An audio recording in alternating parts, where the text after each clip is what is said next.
Capricorn. Hello, my dear Capricorn. Kumusta po? Kumusta po ang lahat? I hope and pray na nasa mabuting kalagayan po ang each and everyone out there. Welcome or welcome back sa ating channel. Sa mga hindi pa po nakakakilala sa akin, hayaan nyo po muna na ipakilala ko ang aking sarili. My name is RJ, your tarot card reader. At ang gagawin natin today, my dear, is ang iyong second half of October. This is from October 16 hanggang sa katapusan, and this is a general reading. So reminder, paalala lamang po na ang gagawin natin ngayon ay general reading, so hindi po ito 100% na magre-resonate para sa ating lahat. So please, my dear, lower your expectation pagdating po sa mga general reading. And doon po sa mga gustong mag-inquire, magpa-book, magpa-reserve magpa-schedule, okay, ng private reading, maaari lamang po na magpunta sa ating description box down below and i-message po ako sa ating Facebook page and WhatsApp, okay? So, punta lamang po sa description. Ganun din sa mga gusto mag-avail ng ating mga product, okay, ng ating mga bracelets, okay? So, let's go na tayo, my dear. Tingnan natin what is going on sa yung second half of October. Capricorn. Last shuffle na ito. Tapos cut na natin into 3.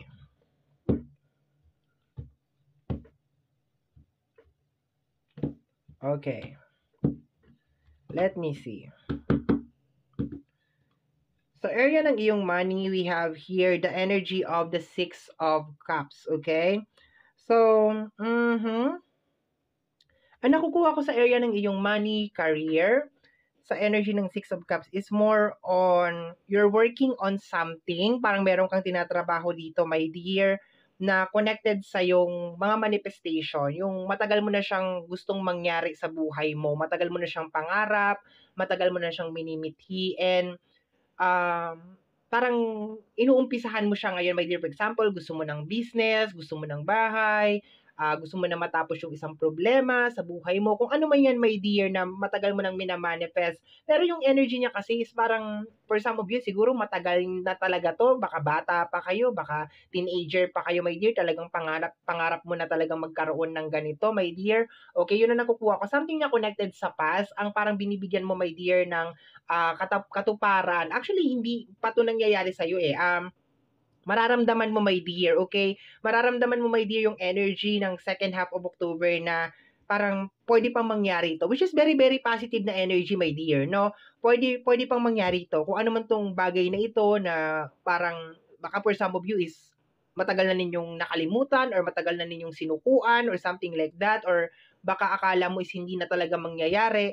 Mararamdaman mo, my dear, sa second half of October na ay kaya pa, pwede pa itong mangyari, okay? So, yun ang purpose ng card na to, yung energy na marireceive mo sa area ng iyong kaperahan, okay? Ng iyong money, ng iyong career, which is very, very nice, okay? Sa area naman ng love, we have here the energy of the 8 of Cups. Pagtalikod to, my dear. Sa area na to, my dear, pwede mag-resonate ang family, friends, and relationship.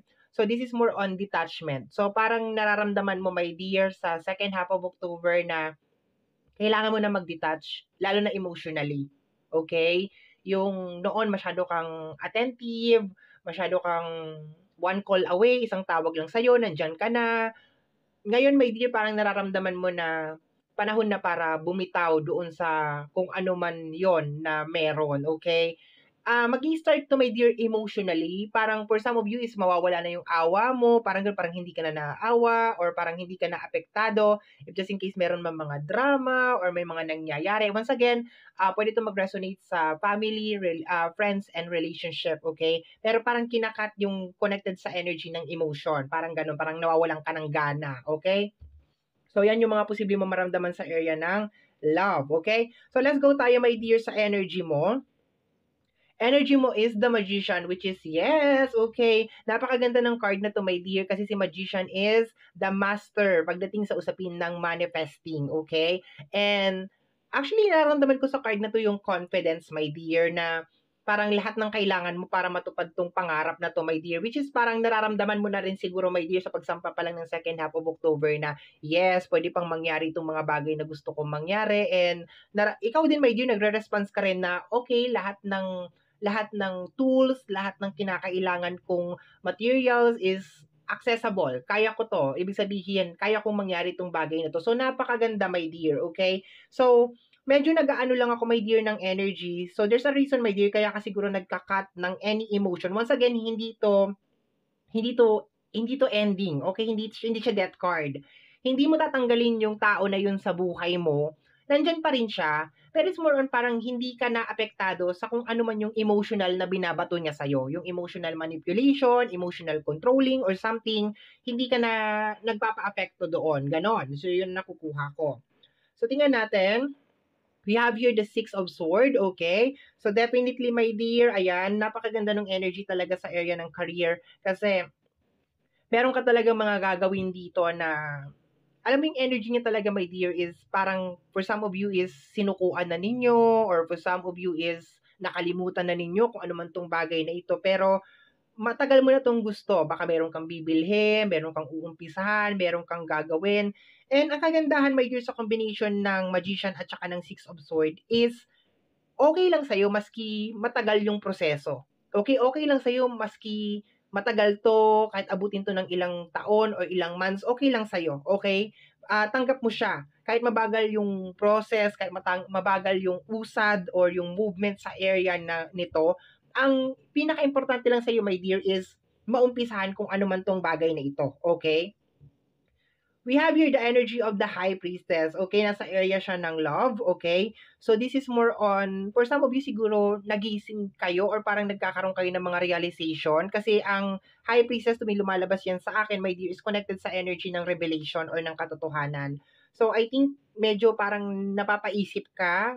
Okay, medyo parang nagigising. Actually, ang pinakamagandang term or pinaka-right term or pinaka-right word na gamitin dito, my dear, is parang nagising ka na parang there are some people sa area ng love, okay, once again, baka family, friends, and relationship, na parang kinokontrol ka using the paawa effect or parang emotional manipulation, yun na nakukuha ko dito. So, minamanipulate ka, paawa effect, manipulation. So, parang nagising ka na doon sa part na yon, okay?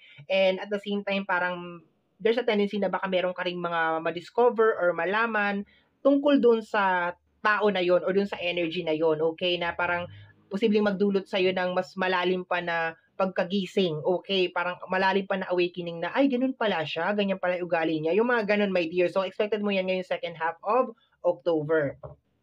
Next card natin, my dear, is sa area ng iyong heart. Wow, I was not expecting this. Sabi ko nga kanina sa iyo, my dear, ang Eight of Cups is hindi naman siya as in like death card, okay? Pero may lumabas yung death card, okay? So there's a tendency, my dear, na parang gusto mo ng change, okay? Gusto mo ng pagbabago, okay? So nasa heart area mo to. Nasa heart area mo to kasi ito overall energy mo to and itong nasa gitna, this is your heart, okay? So, tingnan natin. Pero for some of you is, lalo na my dear sa love, mag-uumpisa kayo, my dear, dun sa parang nawawalan kayo ng gana dun sa tao na yon, okay? Parang nawawalan kayo ng gana and who knows, maybe in the near future, di ba, tanggalin mo na talaga totally itong tao na to sa buhay mo, okay? So, tingnan natin, my dear, additional cards tayo. We have here the energy of the Four of Pentacles. So, ayan. Yung mga issue, my dear, na may kinalaman sa usapin ng pinansyal. Ang ganda, my dear, nung energy talaga ng pinansyal. Kasi maliban dun sa energy na meron kang gagawin na connected sa matagal mo ng pinapangarap. Teka, yung ating electric fan ay nag-iingay. Okay, patayin natin. Nadidistract ako. Okay, kasi itong Four of Pentacles, my dear, is mga issue to na may kinalaman sa usapin ng pinansyal. Okay?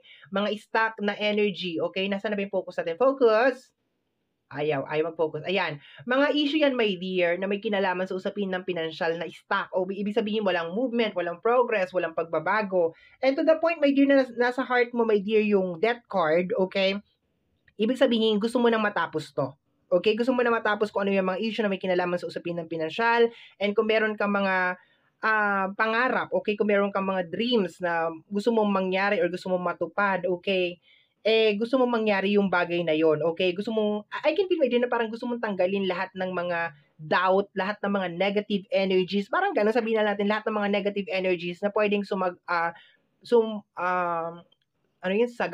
sumagabal sa iyong mga gustong mangyari sa buhay, okay?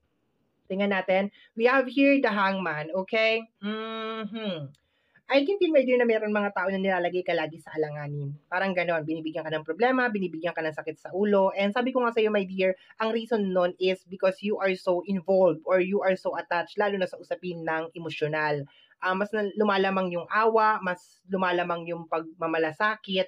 Pero parang may something na nangyayari ngayong second half of October sa area mo, my dear Capricorn, na nagdi-decide ka na ayoko na. Ayoko nang ma-involve sa siguro, my dear, parang napapansin mo siguro na imbis na gumanda ang buhay mo, lalo ka pang nalalagay sa alanganin. Okay, ganun. Kasi sabi nga dito, my dear, meron ka mga gustong mangyari sa area ng iyong career and meron ka rin mga problema na personal sa area ng iyong career. Pero kahit nasabihin natin, my dear Capricorn, na ganun yung nangyayari sa'yo, you are still hands-on talaga. Or ibig sabihin na meron pa rin talagang lugar sa buhay mo para tumulong or parang maging attentive, okay? Attentive, tama ba ako? Maging attentive, okay? Doon sa kung ano man yung pinagdadaanan ng isang tao sa buhay mo. Pero nandun ka na kasi sa moment, my dear, na ayoko na. Parang ganon. Hands up na ako. Okay. Ilang beses na kitang tinulungan, ilang beses na kitang inintindi, ilang beses na kitang inunawa, no? And ayoko na. Parang ganon ang sinasabi mo dito, my dear. Ayoko na. Lagi mo akong nilalagay sa alanganin, lagi mo akong binibigyan ng problema, sakit sa ulo, so on and so forth. So, ayoko na. Lagi mo akong pinapahamak. Ganun na nakukuha ko sa energy ng love. And I think, my dear, malaking factor, itong energy ni High Priestess over here, which is may kinalaman sa energy ng revelation and awakening, yung magiging decision mo na ayoko na. I can feel na parang may mangyayari, meron ka madidiscover, meron ka malalaman, and yun ang magti-trigger, my dear, kung bakit sasabihin mo na ayoko na, okay? And mag-i-start to sa pagiging cold mo, okay? Pagiging cold mo emotionally, okay? So, tingnan natin, my dear.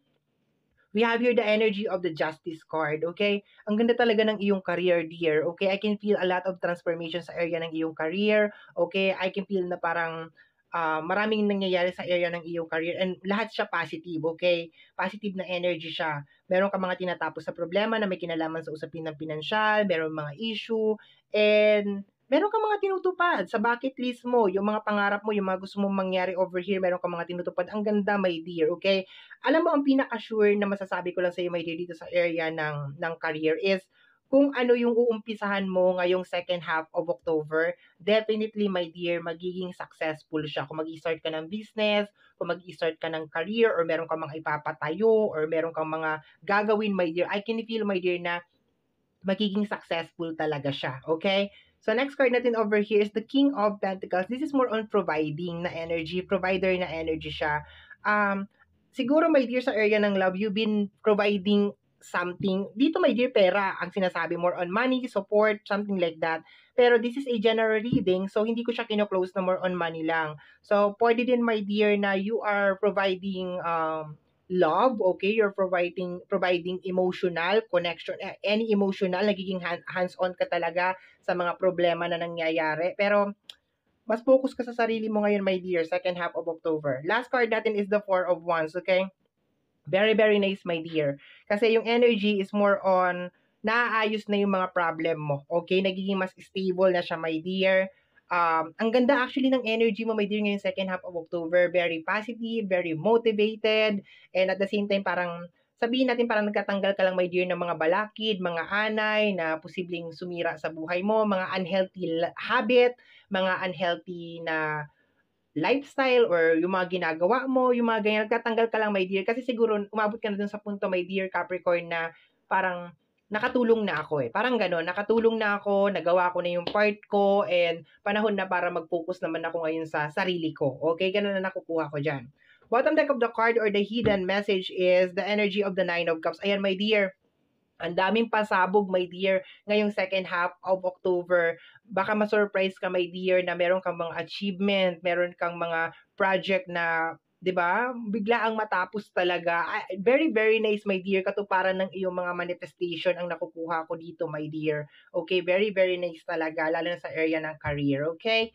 So, my dear Capricorn, ito ang reading mo para sa yung second half of October. Somehow, my dear, kung nagustuhan mo ang ating reading, don't forget na mag-subscribe. Pag-click, my dear, ang notification bell para ma-update ka every time na meron tayong mga bagong upload. Free to like, free to share, free to comment sa lahat po ng ating mga videos. Once again, my name is RJ, also known as Apo J. Maraming salamat po, and until next time, bye-bye! Thank you, my dear!